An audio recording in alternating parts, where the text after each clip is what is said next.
There are currently around 1.5 million children in this country who don't count. Not fully anyway.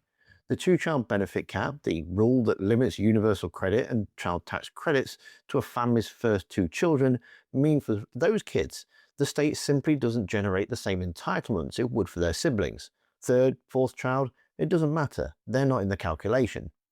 Labour took sustained serious heat for keeping that policy in place. Keir Starmer was accused of protecting fiscal headroom at the direct expense of the poorest families in the country. It became a defining symbol for a government choosing numbers over children.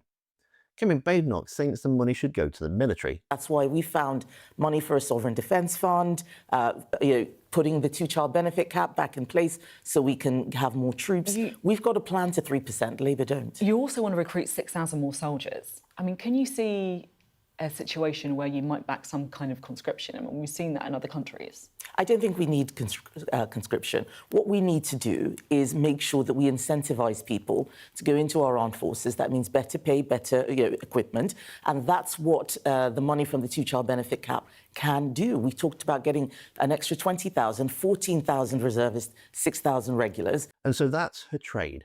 She'd rather see children be put back into poverty to fund more troops. Now, there is an argument, I mean, not a convincing one, but still an argument that defence is underfunded and hard choices have to be made. Reasonable people can debate where that money comes from.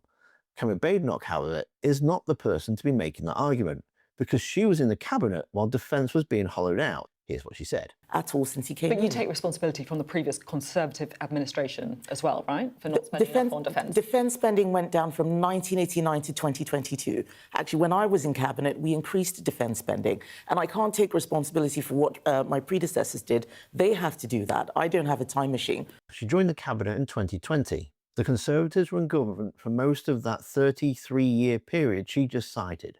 She personally sat in those meetings, voted through those budgets for 4 of the 14 years her party spent in power.